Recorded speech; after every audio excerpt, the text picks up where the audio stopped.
প্রিয় স্টুডেন্টস, সকলে কেমন আছো? আশা করি সকলেই খুব ভালো আছো। আজকে আমি কবিগুরু রবীন্দ্রনাথ ঠাকুরের লেখা মুকুট নাটকের প্রথম অঙ্কের প্রশ্ন আর উত্তর নিয়ে হাজির হয়েছি। এই প্রথম অঙ্কে যেহেতু তিনটে দৃশ্য রয়েছে, প্রথম, দ্বিতীয় আর তৃতীয় দৃশ্য, তো আমি এই তিনটে দৃশ্য নিয়েই প্রশ্ন উত্তর আলোচনা করব। তাই প্রথম থেকে শেষ পর্যন্ত ভিডিওটা তোমরা মন দিয়ে দেখতে থাকো, আর প্রয়োজনে প্রশ্ন উত্তরগুলো লিখেও নিতে পারো। আর আইসিএসসি এবং আইএসসি বোর্ডের বাংলা বিষয় যে কোনো রকম সাহায্য পাওয়ার জন্য আমার চ্যানেলটিকে তোমরা ফলো করো, ভালো লাগলে লাইক দিও আর সাবস্ক্রাইব করার অনুরোধ রইল। আমি দেখছি যে অনেকে আমার চ্যানেল দেখছো কিন্তু তারা এখনো সাবস্ক্রাইব করে উঠতে পারোনি, তাই আমার একান্ত অনুরোধ যে তোমরা আমার চ্যানেলকে সাবস্ক্রাইব করো, তাহলে আমার কাজের উৎসাহ অনেক বাড়বে। তো চলো দেখে নিই প্রথম প্রশ্ন কি রয়েছে। প্রথম 1 নম্বরে রয়েছে, এবার তোমার সময় এসেছে সেই অপমানের শোধ দেবার জোগাড় করো। তো এখানে পুরো লাইনটা আমি লিখিনি। প্রথম ক নম্বর প্রশ্ন রয়েছে বক্তা কে, আর এর সঙ্গে আর একটা প্রশ্ন রয়েছে যে কার প্রতি এই উক্তি করেছেন। উত্তর হলো রবীন্দ্রনাথ ঠাকুর রচিত মুকুট নাটকে উক্তিটির বক্তা ছোট রাজকুমার রাজধর, সে তার মামাতো ভাই ধুরন্ধরকে এই উক্তিটি করেছে। খ নম্বর, কোন অপমানের কথা বলা হয়েছে? একবার রাজধরের জন্য মধ্যম রাজকুমার ইন্দ্রকুমারের রূপোর পাত দেওয়া ধনুকটি ধুরন্ধর চুরি করেন। সেটি সে রাজধরের ঘরে লুকিয়ে রাখে। পরে জানাজানি হলে ইন্দ্রকুমার ধুরন্ধরকে প্রচণ্ড অপমান করেন। তিনি পরে রাজধরকে ধনুকটি দিয়ে দেন। রাজধর সামনে থাকা সত্ত্বেও সে ধুরন্ধরের পক্ষ নিয়ে তাকে রক্ষা করার জন্য কোনো কথা বলেনি। সেই অপমানের কথা ধুরন্ধর জীবনে ভুলতে পারেননি। চলে আসি পরের প্রশ্নতে, যে প্রসঙ্গ কি? উত্তর হলো রাজধর অস্ত্র পরীক্ষার আগে ধুরন্ধরকে বলেন ইন্দ্রকুমারের তুন থেকে ইন্দ্রকুমারের তীর সরিয়ে সেখানে রাজধরের নাম লেখা 3টি তীর রেখে আসতে। ধুরন্ধর জানেন এ কাজে অনেক ঝুঁকি আছে, বা বলতে পারো যে এ কাজে অনেক বিপদ আছে, তাই তিনি এ কাজ করতে প্রথমত অসম্মত হন। ছোট কুমার রাজধর তখন তাকে উদ্ধৃত উক্তিটি করে বলেন যে এখন সেই অপমানের প্রতিশোধ ধুরন্ধর নিতে পারেন। ঘ নম্বর প্রশ্ন আছে যে বক্তার কথার উত্তরে শ্রোতা কি জানায়। এর সঙ্গে আর একটা প্রশ্ন আছে, এই কথার মধ্যে দিয়ে তার কি মানসিকতার পরিচয় পাওয়া যায়, বা কি মানসিকতা প্রকাশিত হয়েছে। প্রথম উত্তরটা হলো ধুরন্ধর এই প্রতিশোধ নিতে অসম্মত হন। তার মতে দুর্বল লোকের পক্ষে অপমান সহ্য করাই ভালো, তার বদলা বা প্রতিশোধ নেবার কোনো প্রয়োজন নেই। এছাড়া সেনাপতি ঈশা খাঁ রাজধরের সাথে ধুরন্ধরকে দেখলে সন্দেহ প্রকাশ করবেন। ধুরন্ধর অত্যন্ত বুদ্ধিমান লোক, সে রাজধরের জন্য অন্যায় কাজ করে মধ্যম রাজকুমার ইন্দ্রকুমারের কাছে অপমানিত হন এবং রাজধর তখন তার পক্ষ অবলম্বন করেননি। তাই সে একরকম অন্যায় কাজ করে সকলের চোখে ছোট হতে চায় না। সকলের তার প্রতি সন্দেহ হোক এটাও সে মানতে চায় না। চলে আসি 2 নম্বর প্রশ্নতে। 2 নম্বর প্রশ্ন রয়েছে, পুরস্কার আমি শিরোধার্য করে নিচ্ছি, কিন্তু আমার এই সৌভাগ্যে কারো মন যখন প্রসন্ন হচ্ছে না তখন। প্রথম ক নম্বর প্রশ্ন রয়েছে বক্তা কে, কার উদ্দেশ্যে বক্তা একথা বলেছে। উত্তর হলো রবীন্দ্রনাথ ঠাকুর রচিত মুকুট নাটকে উদ্ধৃতিটির বক্তা ছোট রাজকুমার রাজধর। একথা তিনি তার বাবা মহারাজ অমর মানিক্যের উদ্দেশ্যে বলেছেন। আচ্ছা, খ নম্বর আছে প্রশ্ন, প্রসঙ্গ কি?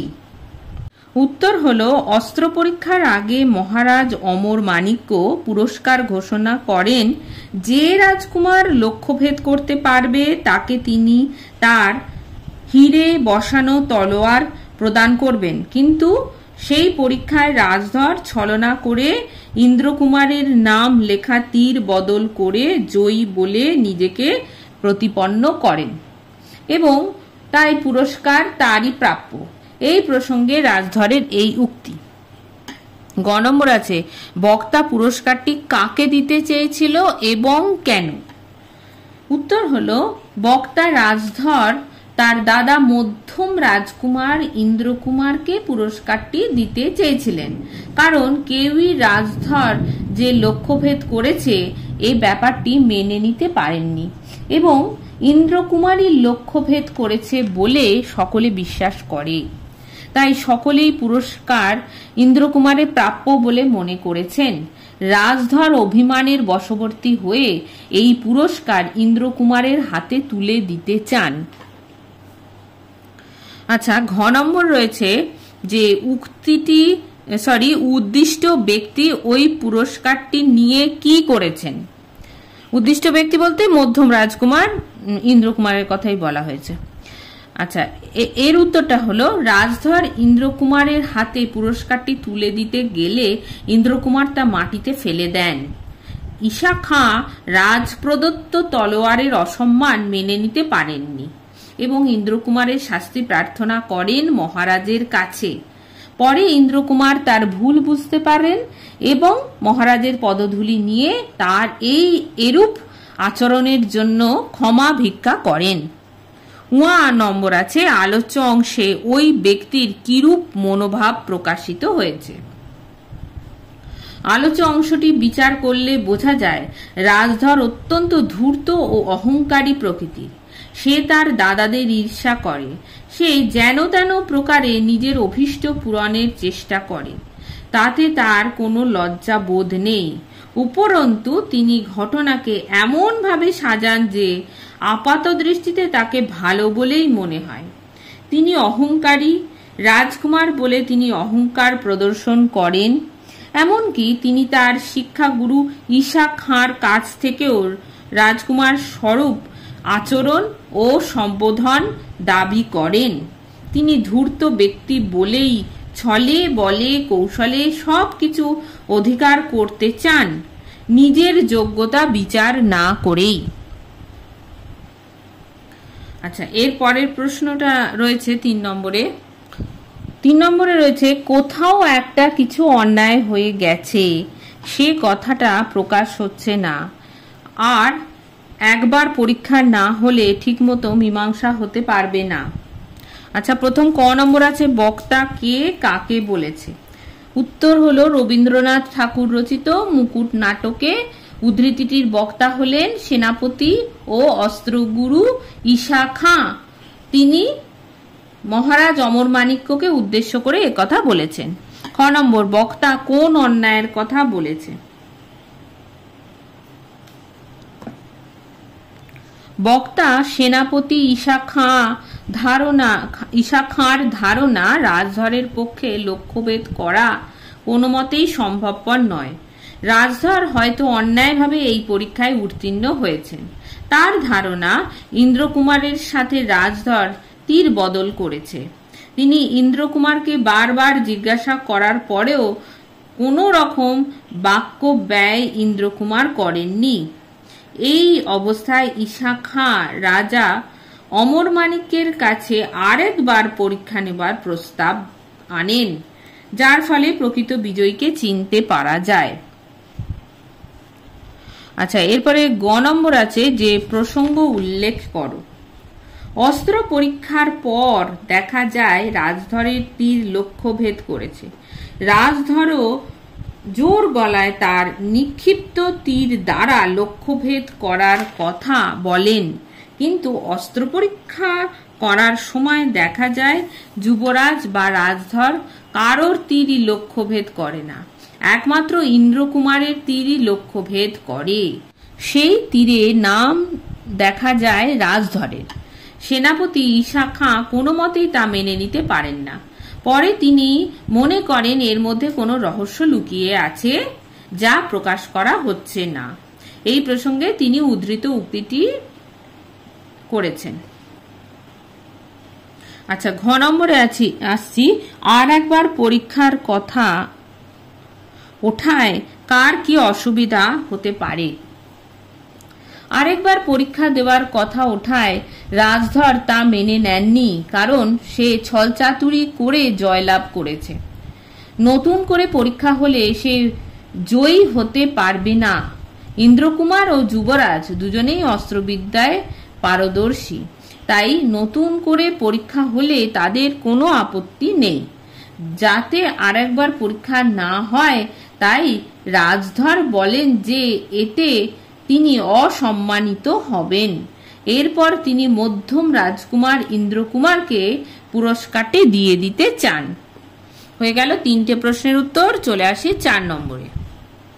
দেখো, 4 নম্বর প্রশ্ন রয়েছে, আমাকে ক্ষমা করো, আমি যথার্থই আত্মবিস্মৃত হয়েছি, আমাকে শাস্তি দাও। আচ্ছা, ক নম্বর রয়েছে, বক্তাকে কাকে বলেছে? উত্তর হলো, বক্তা হলেন রবীন্দ্রনাথ ঠাকুর রচিত মুকুট নাটকের মধ্যম রাজকুমার ইন্দ্রকুমার। তিনি তার অস্ত্রগুরু সেনাপতি ঈশা খাঁকে উদ্ধৃত উক্তিটি করেছেন, বা ঈশা খাঁকে এ কথাটি বলেছেন। আচ্ছা, খ নম্বর রয়েছে, উদ্দিষ্ট ব্যক্তির কাছে বক্তা ক্ষমা চেয়েছেন কেন? উত্তর হলো, ইন্দ্রকুমার অস্ত্র পরীক্ষায় জয়লাভ করলেও তীরে নাম দেখা যায় রাজধরের। ইন্দ্রকুমার আসল বিষয়টি বুঝতে পারেন। পরবর্তীকালে সকলে রাজধরের লক্ষ্যভেদের ব্যাপারে সংশয় প্রকাশ করেন। রাজধর তার পুরস্কারটি দিলে ইন্দ্রকুমার সঙ্গে সঙ্গে পুরস্কারটি মাটিতে ফেলে দেন। ইন্দ্রকুমারের এই আচরণে ঈশা খাঁ অত্যন্ত ক্ষুব্ধ হন ও তাকে শাস্তি দেওয়ার কথা মহারাজকে বলেন। ইন্দ্রকুমার বুঝতে পারেন তার এরূপ আচরণ করা সঠিক নয়, বা এই লাইনটা বলতে পারো তোমরা, ইন্দ্রকুমার বুঝতে পারেন তার এরূপ আচরণ করা ঠিক হয়নি।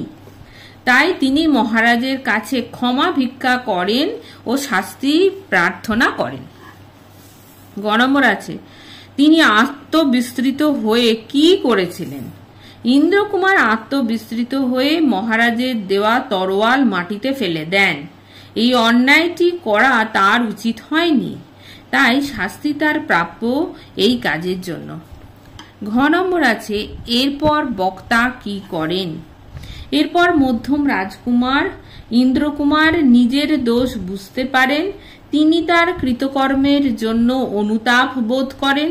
তিনি মহারাজের পদধূলি নিয়ে ক্ষমা ভিক্ষা করেন। তিনি মহারাজের কাছে স্বীকার করেন যে তিনি সব জায়গায় হেরে গেছেন। চলে আসি 5 নম্বর প্রশ্নতে। দেখো, 5 নম্বর প্রশ্ন রয়েছে, মহারাজ নিজে আমাদের ধনুর্বিদ্যার পরীক্ষা গ্রহণ করুন, এই আমার প্রার্থনা। ক নম্বর আছে, বক্তাকে? উক্তিটির বক্তার রবীন্দ্রনাথ ঠাকুর রচিত মুকুট নাটকের ছোট রাজকুমার রাজধর। খ নম্বর, প্রসঙ্গ কি? রাজধর সেনাপতি ও অস্ত্রগুরু ঈশা খাঁর বিরুদ্ধে মহারাজ অমর মানিক্যের কাছে অভিযোগ করেন যে সেনাপতি তাকে রাজকুমার হিসেবে যথাযথ সম্মান দিচ্ছেন না। প্রথমে ঈশা খাঁ বিষয়টি মজার ছলে নেন, কিন্তু রাজধরের বারংবার অভিযোগে তিনি ক্ষুব্ধ হন ও মহারাজকে বলেন যে রাজধরের পক্ষে মুন্সির কাজ করা সম্ভব, কিন্তু তিনি অস্ত্রবিদ্যায় পারদর্শী নন। ঈশা খাঁর এই বক্তব্য রাজধর মানতে নারাজ ছিলেন। এই প্রসঙ্গে তিনি উদ্ধৃত উক্তিটি করেছেন। চলে আসি গ নম্বর প্রশ্ন। ধনুর্বিদ্যায় জয়ী ব্যক্তিকে মহারাজ কি পুরস্কার দেওয়ার কথা ঘোষণা করেন? ধনুর্বিদ্যায় জয়ী ব্যক্তিকে মহারাজ তার হিরে বসানো তরোয়াল পুরস্কার হিসেবে দেওয়ার কথা ঘোষণা করেছিলেন। ঘ নম্বর, যুবরাজ বক্তাকে কি বলে সান্ত্বনা দেন? এই প্রশ্নটা আগে উত্তর দিচ্ছি, তার সঙ্গে আর একটা প্রশ্ন আছে, সেটা পরে আসছে। যুবরাজ রাজধরের ঈশা খাঁর প্রতি অভিযোগ মেনে নিতে পারেননি। তিনি বলেন, সেনাপতি ঈশা খাঁ খুব সহজ সরল ও ভালো মানুষ।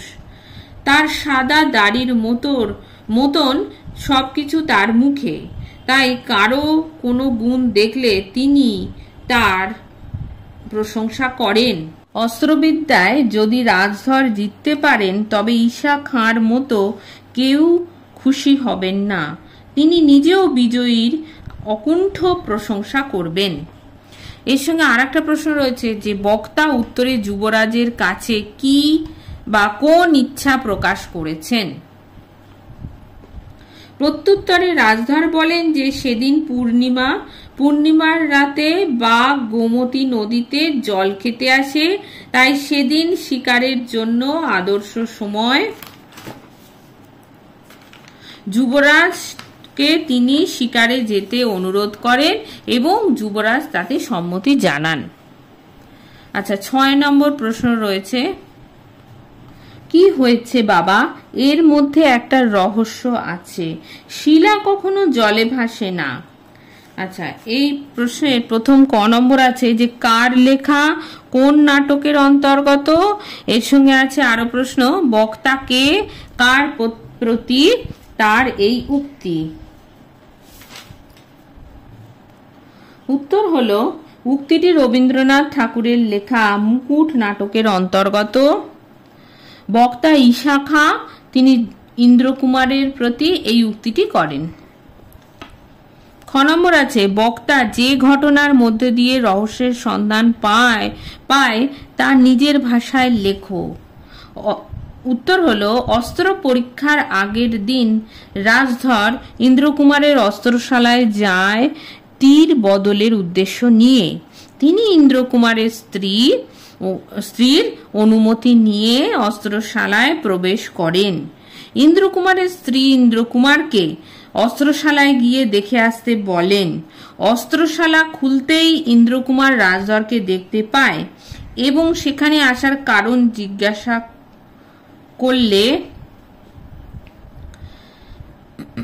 রাজধর বলেন যে তিনি ইন্দ্রকুমারের থেকে কিছু অস্ত্র নিতে এসেছেন, কারণ তার অস্ত্রগুলোয় মরচে পড়ে গেছে। রাজধর সবার অলক্ষ্যে ইন্দ্রকুমারের নাম লেখা একটি তীর নিয়ে আসেন এবং ইন্দ্রকুমারের তুনে নিজের নাম লেখা তীর রেখে আসেন, কারণ সে জানে ইন্দ্রকুমার লক্ষ্যভেদ করতে পারবে, কিন্তু তীরে তার নাম লেখা থাকলে সেটা রাজধর লক্ষ্যভেদ করেছে বলে সকলে মনে করবে। তবে একথা সকলে না জানলেও ইন্দ্রকুমার পরে এর কারণ বুঝতে পারেন। আচ্ছা, এর সঙ্গে ঘ নম্বর আছে যে শিলা কখনো জলে ভাসে না, উক্তিটির অর্থ কি? বক্তা সেনাপতি ঈশা খাঁ জানেন যে রাজধরের পক্ষে লক্ষ্যভেদ করা সম্ভব নয়, কিন্তু তা সত্ত্বেও রাজধর নিশ্চিত করে বলেছেন যে তিনি লক্ষ্যভেদ করেছেন। এ ব্যাপারে ঈশা খাঁর মনে সন্দেহ হয় যে কিছু একটা ঘটনা ঘটেছে যা সবার সামনে বলা যাচ্ছে না। তিনি ইন্দ্রকুমারকে বারবার জিজ্ঞাসা করলেও ইন্দ্রকুমার পুরো বিষয়টি এড়িয়ে যান। দেখো, গ নম্বর প্রশ্ন রয়েছে, এই প্রসঙ্গে বক্তা কি সন্দেহ প্রকাশ করেছেন?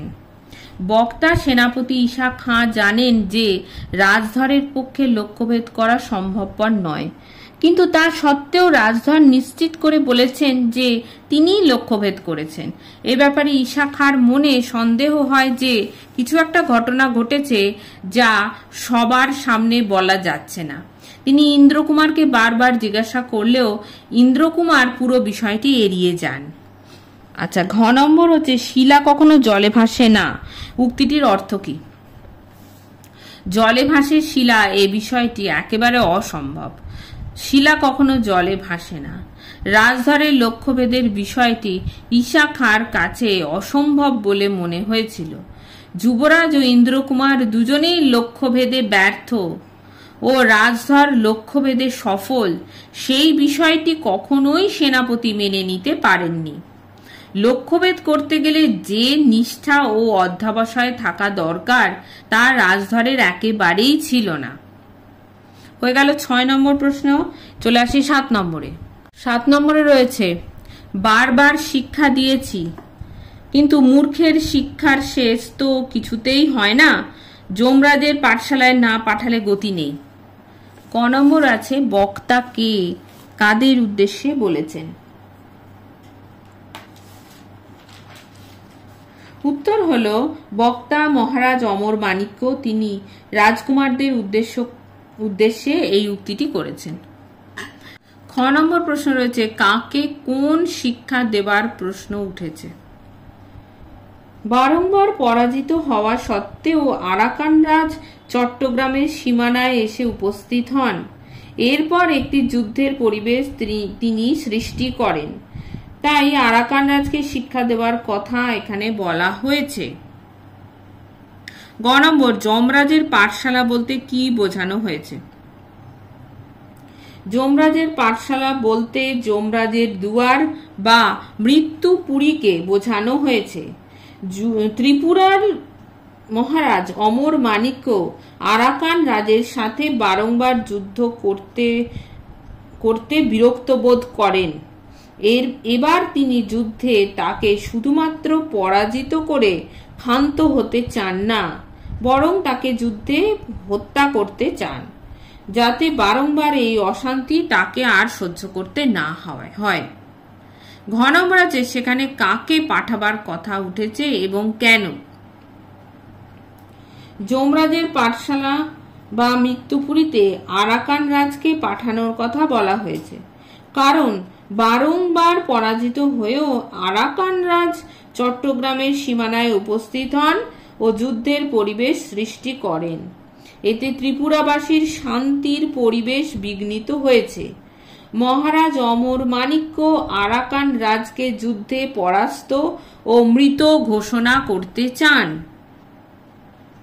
আরাকান রাজের এই ঔদ্ধত্য মহারাজের পছন্দ নয়।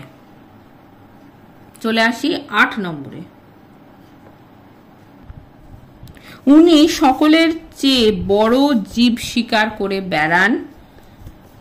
রাজসভায় 2 পাওয়ালা এমন একটি জীব নেই যিনি ওর কোনো না কোনো ফাঁদে আটকা না পড়েছে। ক নম্বর আছে, বক্তাকে কাকে উদ্দেশ্য করে বলা হয়েছে? রবীন্দ্রনাথ ঠাকুর রচিত মুকুট নাটকে বক্তা ত্রিপুরার সেনাপতি ঈশা খাঁ। তিনি একথা ত্রিপুরার মধ্যম রাজকুমার ইন্দ্রকুমারকে বলেছেন। রাজধরের হঠাৎ শিকারের প্রবৃত্তি লক্ষ্য করে ঈশা খাঁ একথা বলেছে। এবার খ নম্বর প্রশ্ন রয়েছে, কার সম্পর্কে বলেছেন? প্রথমে ক নম্বরে ছিল যে কাকে উদ্দেশ্য করে, অর্থাৎ কাকে এই কথাটা বলেছে, সেটা বলেছে হচ্ছে ইন্দ্রকুমারকে। আর কার সম্পর্কে বলেছে বলতে হবে যে সেটা কনিষ্ঠ রাজকুমার রাজধরের সম্পর্কে বলা হয়েছে। ঈশা খাঁ রাজধর সম্পর্কে কথা বলেছেন। গ নম্বর, কি বলতে চেয়েছেন? রাজধর সুযোগ সন্ধানী ব্যক্তি। সুযোগ পেলেই লঘু গুরু জ্ঞান না করে সে যে কাউকে অস্বস্তিতে অসুবিধায় ফেলতে পারে। রাজধর যে ঠিক কিভাবে কাকে অসুবিধায় ফেলতে পারেন তা কেউ জানে না। রাজধর স্বার্থপর এবং জেদি। সে কারো কথা শুনতে চায় না। সে পরশ্রী কাতর। কারো কোনো প্রশংসা তার কাছে অসহ্য। সে যে কোনো প্রকারেই চেষ্টা করে অপর ব্যক্তিকে বিপদে ফেলার। এটা হয়ে গেল গ নম্বর প্রশ্ন। চলে আসে একদম শেষ প্রশ্ন, যে বক্তার এরূপ বলার উদ্দেশ্য কি? এটা ঘ নম্বর প্রশ্ন। আসলে বক্তা দীর্ঘদিন ধরে রাজকুমারদের অস্ত্র শিক্ষার গুরু হয়ে তাদের অস্ত্র শিক্ষা দিচ্ছেন। তাদের প্রত্যেকের স্বভাব চরিত্র সম্পর্কে তিনি যথেষ্ট সচেতন। রাজসভার পারিষদ বর্গ ও অন্যান্য মানুষজন প্রায় সকলেই একবার না একবার রাজধরের ফাঁদে পা দিয়ে নাস্তানাবুদ হয়েছে। রাজকুমার হওয়ার সুবাদে কেউই তার নামে মহারাজের কাছে অভিযোগ করার সুযোগ পায়নি, বা বলতে পারো সাহস পায়নি। ফলে তার সাহস দিন দিন বেড়েই চলেছে। যার কর্মের ফল ভোগ করতে হয়েছে ইন্দ্রকুমারকেও, তার তীর চুরি করে নিজের লক্ষ্য ভেদের কৃতিত্ব নিয়েছে রাজধর। এটা হয়ে গেল আমার প্রথম অঙ্কের 3টে দৃশ্যের প্রশ্ন আর উত্তর। তোমাদের এর মধ্যে যদি কোনো কিছু অসুবিধা থাকে তাহলে অবশ্যই আমাকে কমেন্ট বক্সে লিখবে, আমি উত্তর দেব। দেখা হবে পরবর্তী ভিডিওতে। তোমরা সকলে খুব ভালো থেকো।